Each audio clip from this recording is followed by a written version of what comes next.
να σας μιλήσω για τους 2,5 τελευταίους μήνες, αυτά που έχουν συμβεί στην κοινοπραξία, ουσιαστικά από την 1η Αυγούστου.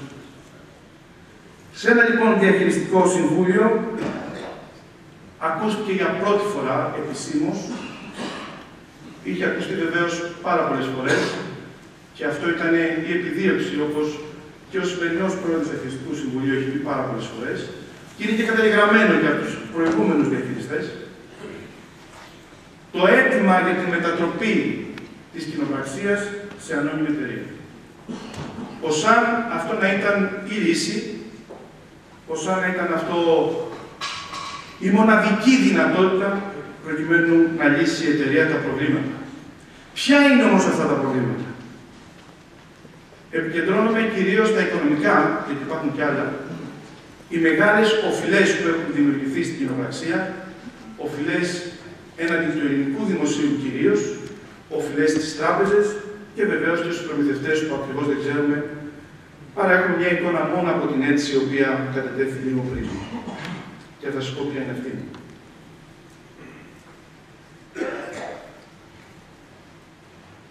Υπάρχουν λοιπόν, κυρίες και κύριοι, οφειλές της τάξης πάνω από 30 εκατομμύρια, τα οποία αφήνουν το ελληνικό δημόσιο. Οφείλει δηλαδή η κοινοπραξία στο ελληνικό δημόσιο πάνω από 30 εκατομμύρια ευρώ. Και βεβαίως το δίλημμα ετέθη ότι ή θυμάστε εκείνη την επιστολή η οποία εστάλει στις 2 Αυγούστου και η οποία έχει παραλείπει βεβαίως τον πρόεδρο της Τουριστικής και δήμαρχο και βεβαίως τα μέλη του Διοικητικού Συμβουλίου της Τουριστικής Λουτρακίου, αλλά και όλους τους Δημοτικούς Συμβούλους, μοιράστηκε στο Δημοτικό Συμβούλιο, αλλά λίγο πριν λάβει γνώση αυτής της επιστολής ο Δήμαρχος και πρόεδρος της Τουριστικής και βεβαίως όλοι όσους είπα πριν, ανακοινώθηκε στον τύπο. Και τι ανακοινώθηκε? Ανακοινώθηκε κάτι το οποίο επιχειρηματικά, επιτρέψτε να μου τη λέξη, θα τη χρησιμοποιήσω και πιο κάτω, είναι τρελό. Να αναγγέλλεται δηλαδή ότι μία επιχείρηση, εάν δεν μετατραπεί σε ένα συγκεκριμένο χρονικό διάστημα, η κοινοπραξία, δεν αλλάξει δηλαδή η νομική βάση της εταιρείας από κοινοπραξία σε ανώνυμη εταιρεία, τότε θα πάμε σε στάση πληρωμών περί τις 20 με 21 Αυγούστου. Είναι το καζίνο, κυρίες και κύριοι. Το καζίνο είναι μια επιχείρηση έτσι όπως εγώ την αντιλαμβάνω με πίστης. Το καζίνο είναι φήμη και πελατεία. Πάει κάποιος να παίξει γιατί προσδοκά να πάρει από το καζίνο. Αν και πάρα πολλές φορές γίνεται το αντίθετο.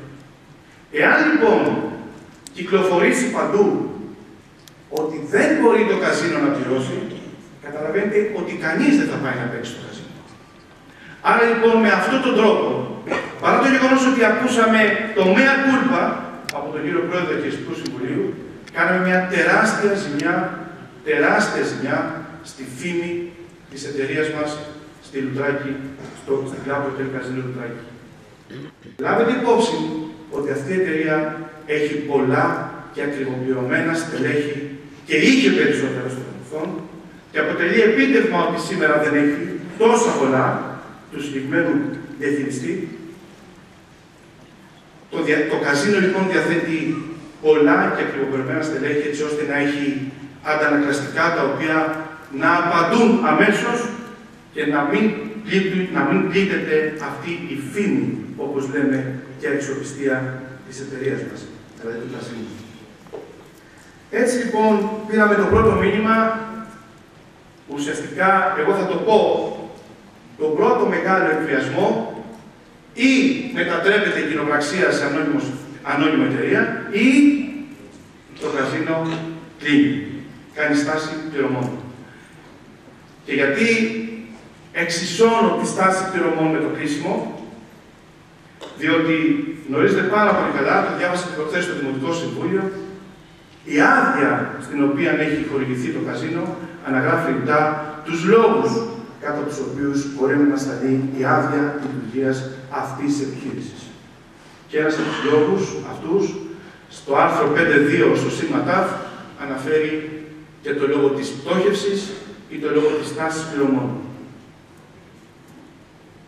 Τι κάναμε εμείς, κυρίες και κύριοι, γιατί κατηγορηθήκαμε από πολλούς, σήμερα βέβαια το έχουν πάρει σχεδόν όλοι πίσω, ότι καθυστερήσαμε. Ροκανίσαμε τον χρόνο, ως να θέλαμε αυτό να μην γίνει. Όμως, σας ενημερώνω ότι και πριν κάποιες ώρες είχαμε έκτακτο συμβούλιο στη Λουτράκη ΑΕ. Έχουμε κάνει πάνω, αν θυμάμαι καλά, συγχωρέστε το νούμερο, δεν το έχω, πάνω από 20 συνεδριάσεις στη δημοτική μας επιχείρηση για το θέμα αυτό. Σταθήκαμε με έναν πολύ σοβαρό τρόπο και θέλω να το μεταβιβάσω. Ως αν να ήθελαμε, και μπορείτε αυτό πιθανό να με κατηγορήσετε, εμείς να μετατρέψουμε την κοινοπραξία σε ανώνυμη εταιρεία.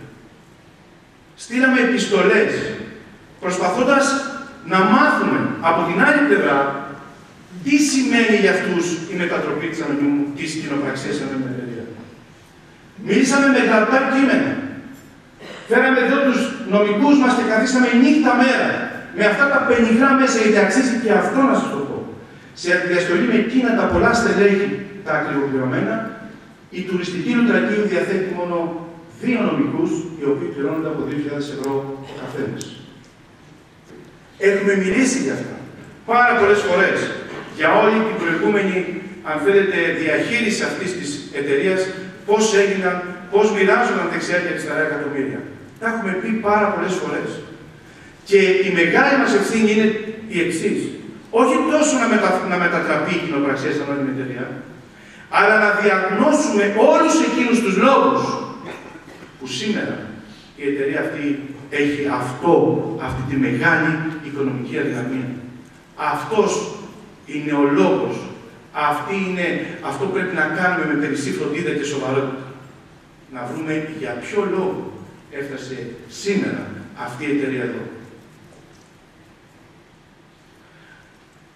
Έτσι λοιπόν για μας, και θέλω να σας το μεταφέρω, η μετατροπή της εταιρείας μας, η αλλαγή της νομικής της βάσης, δεν είναι να δημιουργήσει μεταξύ μας έρηδες και να βρεθούν κάποιοι να λένε ότι καλώς η κοινοπραξία πρέπει να μείνει ως κοινοπραξία, ως να λέμε κάποιοι, όπως το είπα στο Δημοτικό Συμβούλιο, είναι Ολυμπιακοί, και κάποιοι να λένε καλώς να γίνει η κοινοπραξία ανώνυμη εταιρεία, ως να ήταν Παναθηναϊκή.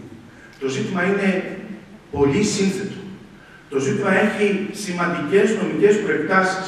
Το ζήτημα έχει πολλές και σημαντικές οικονομικές και φορολογικές προεκτάσεις. Και έτσι σκύβουμε πάνω σε αυτό το θέμα. Αν και για μας πολιτικά, επαναλαμβάνω, δεν οφείλεται, να το επαναλάβω για τρίτη φορά, η κακή κατάσταση της εταιρείας στην νομική της βάση που λειτουργεί. Απλώς, κατά την άποψη των διοικούντων, είναι απέτηση των συνεταίρων μας να βάλουν τα λεφτά τους. Δεν μπορούν, λέει, να βάλουν αλλιώς χρήματα.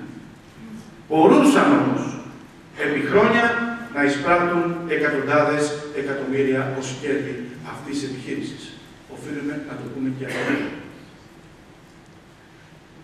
Είμαστε εδώ, αγαπητοί μου φίλοι, με ένα άγχος, με μια πολύ μεγάλη ευθύνη, που μου την έχετε δώσει σε αυτές τις πολύ δύσκολες συνθήκες να διαχειριστούμε όλα αυτά τα προβλήματα. Ξέρετε για ποιο θέμα μιλάμε?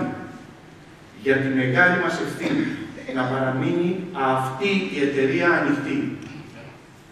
Στην αρχή δεν μας πίστευαν. Θεωρούσαν ότι πυροβολούσαμε στον αέρα. Και κάποιοι μου έλεγαν ακόμα και στο Δημοτικό Συμβούλιο ότι τα έχουμε τον κύριο Ρεβαντά ή με τον κύριο Στεριώτη πριν. Η μεγάλη αλήθεια όμως είναι, κυρίες και κύριοι, ότι η αγωνία μας ήταν όλο τον καιρό που ασκώ εγώ διοίκηση εδώ με τους συνεργάτες μου, εδώ και 2,5 περίπου χρόνια, πώς αυτή η εταιρεία να μείνει ανοιχτή. Και σας διαβεβαιώ ότι θα κάνω ό,τι είναι δυνατόν και το κάνω με πολύ σοβαρό και στέρεο τρόπο, έτσι ώστε αυτή η εταιρεία να παραμείνει ανοιχτή. Γιατί αυτή η εταιρεία είναι προστιθέμενη αξία για αυτή την περιοχή. Γιατί σε αυτή την εταιρεία λειτουργούν, δουλεύουν και έχουν μεγαλουργήσει, λόγω αυτών των ανθρώπων έχει μεγαλουργήσει αυτή η εταιρεία, γιατί δουλεύουν εκεί 1.380 εργαζόμενοι. Γιατί αυτή η εταιρεία είναι μοχλός ανάπτυξης όλης της περιοχής μας. Όμως, είναι άλλο πράγμα αυτό και άλλο πράγμα είναι αυτό που σας είπα πριν στην εισαγωγή μου, να θελήσεις να απαξιώνεις ένα ρόλο ελέγχου. Γιατί ουσιαστικά αυτό ζητήσαμε. Υπήρξε αυτή η συμπεριφορά από τη μεριά των συνεταίρων μας και απαξιωτική για μένα και προσβλητική. Να σας πω ότι εμείς ως Δημοτική Αρχή μας έδωσε τη δυνατότητα οι δημότες τη μεγάλη ευθύνη, με συγχωρείτε, να διοικήσουμε αυτό το Δήμο. Έτσι εγώ ένιωσα αυτή την εντολή, ως μια εντολή λειτουργίας και διοίκησης και μια εντολή σχέσης μας με τον συνεταίρον, σχέση ισότιμης, σχέση σεβασμού, σχέση εμπιστοσύνης και σχέση διαφάνειας. Σχέση που θα παρήγαγε ένα αποτέλεσμα θετικό και ευεργετικό για την πόλη. Με αυτόν τον γνώμονα, για τους πολίτες, για τη σταθερότητα και για την κοινωνική συνοχή, η οποία πλήττεται σήμερα στην πόλη μας, πολλαπλώς. Πώς υλοποιείται λοιπόν αυτή η εντολή η οποία μου δώσατε, πώς ενεργοποιείται αυτή η εντολή την οποία λάβαμε από τους δημότες? Κάποιοι μας θεωρούν, όπως σας είπα πριν, χρησιμοποίησα τη λέξη ότι λειτουργούμε κάνοντας τρέλες, κάνοντας τρελές κινήσεις. Έλεγαν, τώρα δεν λένε πάρα πολύ, ότι ο έλεγχος αυτής της επιχείρησης, δηλαδή το καθήκον μας ως δημόσια λειτουργή, τάχα μου δεν είναι δυνατόν. Γιατί ο έλεγχος αυτός είναι μια τρέλα. Γιατί, κυρίες και κύριοι, κάποιοι θεωρούσαν τρέλα να ελέγχουν τον δυνατό. Και εκεί ήταν ο δυνατός, ο οποίος τολμώ να πω και εδώ, όπως στο Δημοτικό Συμβούλιο, ότι ο δυνατός αυτός έβαζε δήμαρχο. Και στο δυνατό αυτό έπρεπε να σκύψεις στη μέση σου. Αλλιώς δεν θα γίνεις δήμαρχος, ούτε θα επανεκλεγείς. Αυτή είναι η αλήθεια. Και σας τη λέω, κοιτώντας όλους όσους είναι δυνατόν στα μάτια. Αυτή είναι η απόλυτη αλήθεια. Αλλά όπως πάντα η αλήθεια κάνει θόρυβο, η αλήθεια πονάει, η αλήθεια θέλει λεβεδιά, όπως θα τη πεις. Η αλήθεια θέλει να έχει την αίσθηση του πατριωτισμού. Και τούτοι οι δημότες έχουν και τη λεβεδιά και τον πατριωτισμό να ακούνε τις αλήθειες και να τις εστερνίζονται και να τις υπερασπίζουν. Πέρασαν λοιπόν αυτές οι εποχές, όπως είπα στο Διαχειριστικό Συμβούλιο, στον υπεύθυνο επικοινωνίας, που δυστυχώς τον βλέπω ακόμα εδώ, τον κύριο Βραχάτη, που του είπα ότι η εποχή που αλώνιζε στο λουτράκι έχει τελειώσει. Λοιπόν, αγαπητοί μου συμπολίτες, εμείς δεν ξυπνήσαμε ένα πρωί με τη διάθεση να κάνουμε κάποιο γιουρούς σε αυτή την πόλη. Πυροβολώντας, όπως είπα πριν, στον αέρα. Τέτοιες πρακτικές δεν αντιστοιχούν ούτε στην κουλτούρα μας, ούτε στην πολιτική μας ιστορία, ούτε στο στρατηγικό σχεδιασμό τον οποίο οφείλουμε να έχουμε. Τέτοιες πρακτικές που αγγίζουν τις πρακτικές του ασκεριού, που πυροβολούν δεξιά και αριστερά, και βεβαίως με μοναδική ουσιαστική πρακτική να βάζουν λάσπη στο έναν ανεμιστήρα και να το χρησιμοποιούν παντού, εμείς ούτε τις είχαμε, ούτε ποτέ θα τις χρησιμοποιήσουμε. Εμείς λοιπόν, αφού συντεταγμένοι, θεσμικά και οργανωμένοι, εισπράξαμε στην αρχή της θητείας μας προσβλητική και ύποπτη περιφρόνηση, είπαμε πολύ απλά κάτι που αυτό που είπα πριν το θεωρούν κάποιοι τρέλα. Επιτέλους να λειτουργήσει ο νόμος. Δεν είναι, αγαπητοί μου συμπολίτες, τρέλα σε αυτή τη χώρα επιτέλους να φωνάζει κάποιοι, επιτέλους να λειτουργήσει ο νόμος. Αυτό είπαμε.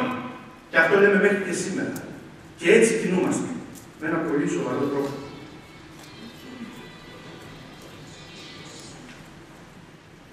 Δεν είναι τρελό στην κοινωνική μας συνοχή της πόλης, για την κοινωνική μας συνοχή στην πόλη, οι ζημιές που προέρχονται και που έχουν προέρθει χρόνια τώρα από αλόριστες δαπάνες αυτής της επιχείρησης, για τις αμοιβές, όπως είπα πριν, πολλών και ακριβοπληρωμένων στελεχών να χρεώνονται στις πλάτες των δημοτών μας και των εργαζομένων της επιχείρησης. Δεν είναι τρέλα, αγαπητοί μου συμπολίτες, να μην αποδίδονται ποσά που οφείλονται στη δημοτική μας επιχείρηση, στο Δήμο, δηλαδή σε όλους εσάς, δεν είναι τρέλα, δεν είναι τρελό να μην αναβαθμίζεις το ρόλο σου, αυτό που εσείς μετάξετε να έχω, από ένα διακοσμητικό στοιχείο σε ένα ισότιμο συνομιλητή με ενεργή και κυρίαρχη συμμετοχή. Στο τέλος, εάν όλα αυτά δεν γίνουν από μένα, εγώ, αγαπητοί μου φίλοι, τι θα έχω να απαντήσω σε όλους εσάς που τώρα πια ξέρετε, 2,5 χρόνια τώρα, με αυτή την έλλειψη επικοινωνίας, κάποιοι μαθαίνουν πια. Αυτό το άβατο της Λουτράκη ΑΕ, της πρώην ΔΑΕΚ ΑΤΕΚ, είναι πια ανοιχτό. Όλα είναι εδώ. Στο φως. Η διαφάνεια επιτέλους είναι εδώ.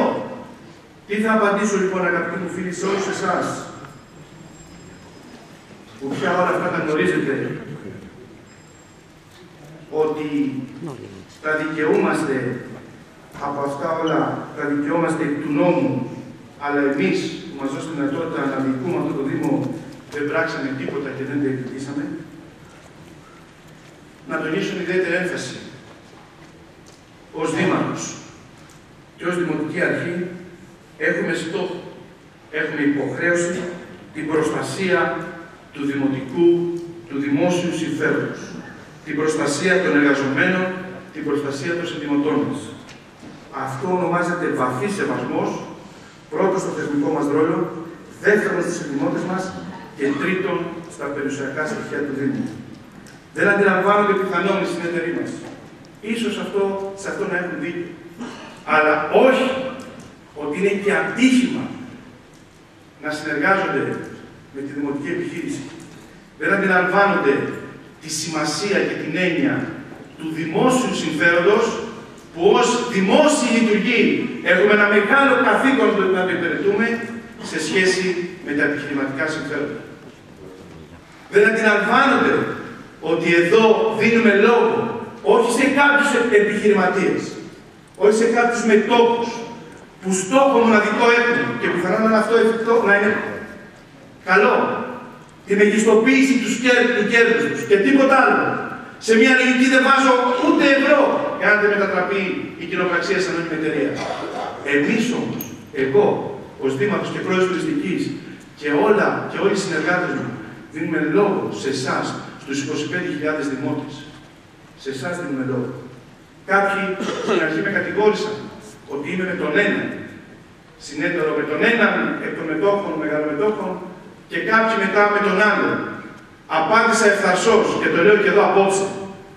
Ο Δήμαρχος, ο πρόεδρος της Δημοτικής Επιχείρησης, που μοναδικό καθήκον έχει την υπεράσπιση του δημοσίου συμφέροντος, δεν είναι με κανέναν επιχειρηματία. Με κανέναν απολύτως. Αυτό που έχει στόχο και σκοπό, ο Κώστας ο λογοθέτης και συνεργάτες του, είναι να προασπίσουν το δημόσιο και το δημοτικό συμφέρον. Τίποτα. Και έρχομαι στα γεγονότα.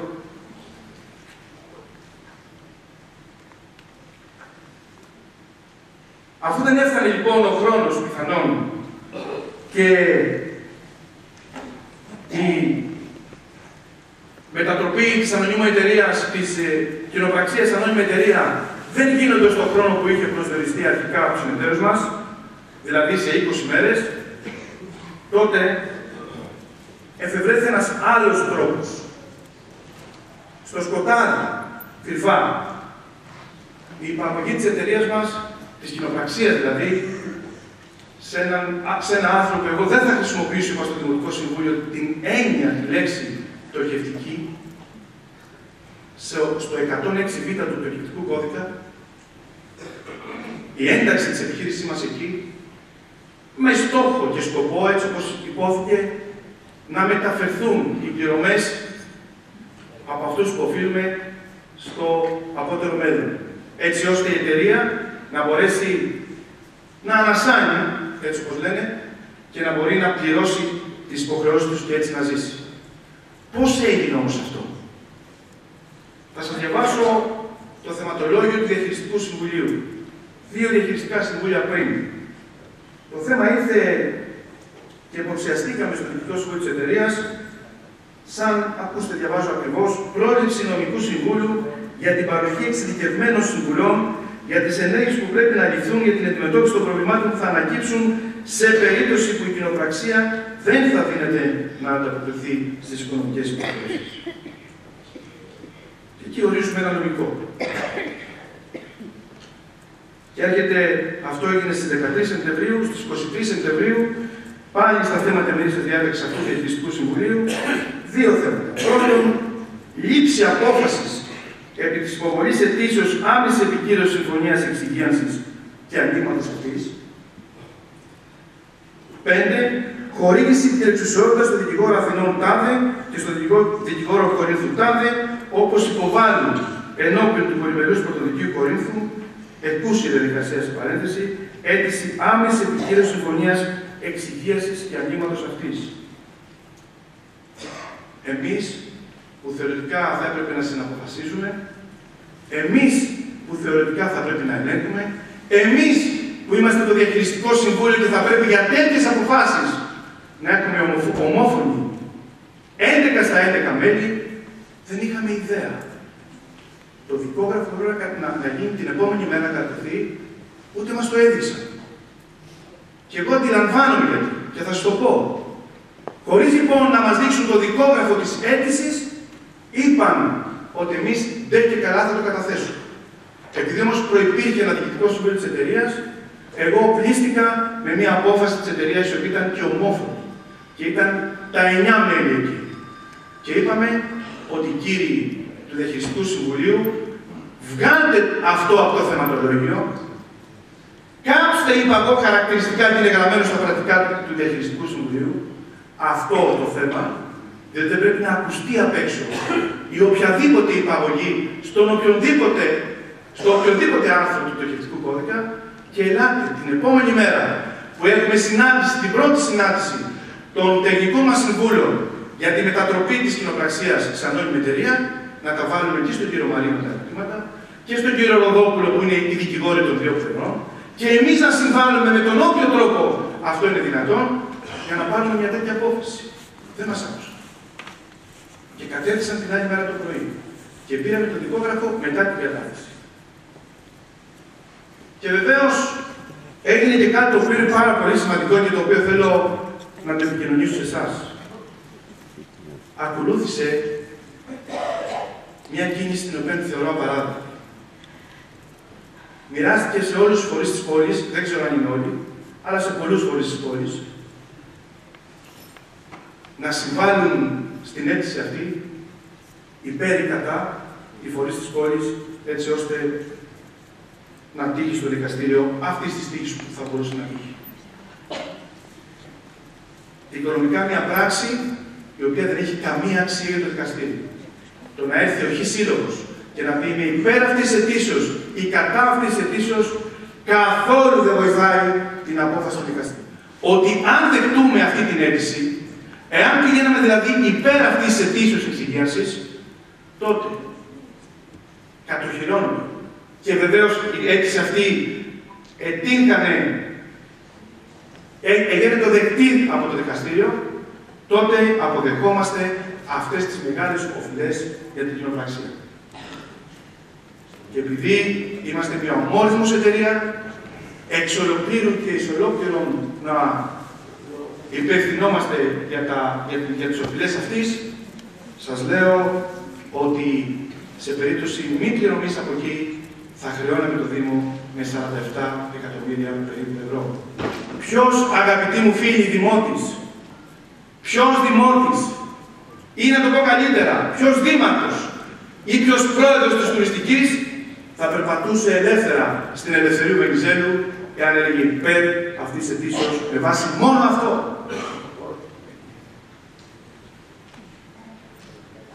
Ποιος ήταν ο άλλος πιστωτής που έλεγε ναι στην αίτηση? Ο άλλος πιστωτής ήταν η Τράπεζα Πειραιώς. Το 2010, αγαπητοί μου φίλοι, μεσούσης της κρίσης, ακούστε γιατί έχει σημασία, μεσούσης της κρίσης το 2010 και κατασκευής μιας αίθουσας, το Θόλο, που κατά την άποψη του εταιρεών, εγώ δεν θα πω άλλα, κόστησε 5,1 εκατομμύρια ευρώ. Εκείνοι πήραν ένα δάνειο, οι συνεταιρίες. Τα είχαμε για να πληρώσουν την έκτακτη εισφορά τότε. Αλλά ταυτόχρονα έκαναν και αναθόλουσες. Μεσούσης της κρίσης. Το δάνειο αυτό το πήραμε γιατί λέω ότι συμμετέχουμε κι εμείς στην εταιρεία από την τράπεζα, όπως σας είπα, Πειραιώς. Έχουν εκταμιευτεί, ήταν 10 εκατομμύρια ευρώ, έχουν εκταμιευτεί το 2010 5 εκατομμύρια και στις αρχές του 2011 2 εκατομμύρια. Ποιος αποφάσισε, αγαπητοί μου συνετοιμότες, για το δάνειο αυτό? Ποιος καταστρατήγησε τους όρους του κοινοπρακτικού που λένε ότι για δανειοδοτήσεις ή νέες επενδύσεις χρειάζεται ομοφωνία 11 στα 11 στις αποφάσεις του Διοικητικού Συμβουλίου? Γεμίσει όλος ο κόσμος. Όλη η κοινωνία, όλη η Ελλάδα, το κασίνο του Λουτρακίου κλείνει, πλήττεται η φήμη αυτής της εταιρείας. Γιατί? Για την ένταξη σε αυτό το 106β, απ' τη μια, και απ' την άλλη δεν βρίσκονται κάποια εκατομμύρια. Ελάχιστα. Όπως είχε ο ίδιος ο κύριος διαχειριστής πει σε επιστολές του, ότι μέχρι 15 Νοέμβρη θα βάζουμε τα λίγα που χρειάζονται έτσι ώστε να μπορεί η εταιρεία αυτή να λειτουργεί. Αντί αυτού λοιπόν, και εδώ συνεννοώ με τον κύριο διαχειριστή, αντί λοιπόν εκείνοι οι μέτοχοι, οι μεγαλομέτοχοι που έχουν δημιουργήσει τεράστια ζητήματα με την πιθανή τους κόντρα, δεν ξέρω αν είναι πιθανή ή αν είναι επιχειρηματική, ένα επιχειρηματικό πλάνο, δεν δέχονται να βοηθήσουν αυτή την κρίσιμη στιγμή αυτή την εταιρεία που τους προσκόμισε εκατομμύρια, εκατοντάδες εκατομμύρια κέρδη. Αυτό είναι τρέλα, αγαπητοί μου φίλοι. Αυτό είναι τρέλα. Και σε αυτή την τρέλα απαντούμε με πολύ σοβαρό, με πολύ στέρεο τρόπο. Τους απαντούμε ότι είμαστε δημόσιοι λειτουργοί, ότι εκπροσωπούμε το δημόσιο και το δημοτικό συμφέρον. Δεν θα κάνουμε μία πιθανή πίσω. Ούτε μία πιθανή. Ένα χιλιοστό πίσω από αυτές τις πεποιθήσεις μας. Χάρη κανενός επιχειρηματικού συμφέροντος.